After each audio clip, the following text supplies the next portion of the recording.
নমস্কার। অ্যাকচুয়ালি কয়েক বছর আগের ঘটনা না, দুটো ঘটনা নিয়ে আমি এফআইআর করেছি। একটি ঘটনা 2025-এ রেড রোডে নামাজ, মানে মুসলমান ধর্মাবলম্বীদের নামাজের অনুষ্ঠান চলছিল। সেখানে মুখ্যমন্ত্রী আমাদের, মানে তখন উনি কিন্তু মুখ্যমন্ত্রীই ছিলেন পশ্চিমবঙ্গের, মমতা ব্যানার্জি। সেই সময় ওখানে ওদেরকে সম্বোধিত করতে গিয়েছিলেন অ্যাজ এ চিফ মিনিস্টার। উনি হিজাব পরে মুসলিমদেরকে খুশি করতে উনি সবকিছু করেছেন, মানে হিজাব পরেছেন, নামাজ পড়েছেন, দোয়া করেছেন, সবকিছু করার পরেও স্যারি খেয়েছেন। কিন্তু ফট করে উনি আরেকটু খুশি করতে গিয়ে বলে ফেলেছেন যে আমি এই গন্ধা ধর্মকে মানি না। কোন গন্ধা ধর্মকে মানেন না উনি?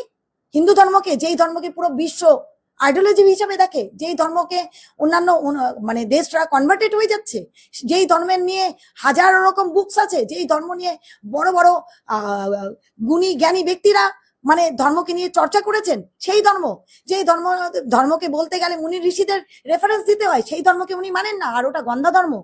দ্বিতীয় কমপ্লেন ছিল আমার, উনি, এটা রিসেন্টলি ঘটনা, 2026-এ বিধানসভা ইলেকশনের প্রচারে উনি একটা জনসভায় প্রচার করতে গিয়েছিলেন কলকাতার কোথাও আজুবাজু, ধর্ণা মঞ্চে।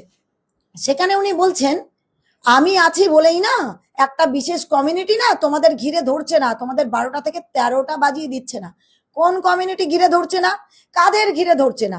তার মানে মানে মমতা ব্যানার্জির এটাই মতবাদ ছিল যে আমাকে চিফ মিনিস্টার বানিয়ে রাখো, মুসলমানরা তোমাদের ঘিরে ধরে 12টা থেকে 13টা বাজিয়ে রাখবে না, আমি ওদের খুশি করে রাখবে, আর তোমাদেরকে আমি সেফটি সুরক্ষা দিয়ে রাখবো।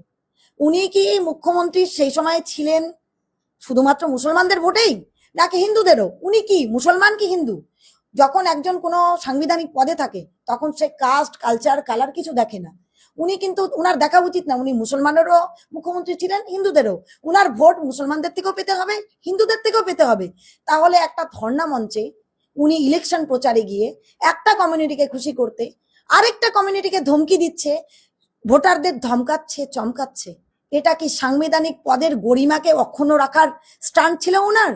সেখানেও আমি ব্যথিত, মর্মাহত আর ইনসিকিউর হয়েছি। বিং এ হিন্দু ভোটার, আমি ভয় পেয়েছি যে যদি মমতা ব্যানার্জি না যেতেন তাহলে তো আমার বাচ্চাটাও অসুরক্ষিত হবে। আমার হাজবেন্ড বিহারে বিজনেস করে, আমার হাজবেন্ড এই পশ্চিমবাংলা দিয়ে যাতায়াত করে, আমার বাড়ি পশ্চিমবাংলায়, তাহলে তো মুসলমান কমিউনিটি এসে আমাদেরকে 12টা 13টা বাজিয়ে দিবে, যে কোনো জায়গায় আমার উপর হামলা হতে পারে, কারণ আমি হিন্দু ধর্মাবলম্বী।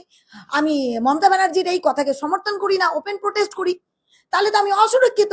তার মানে উনি কি ভোটের প্রচারে গিয়ে ভোট চাইতে গিয়েছে কি ধমকাতে চমকাতে গিয়েছেন?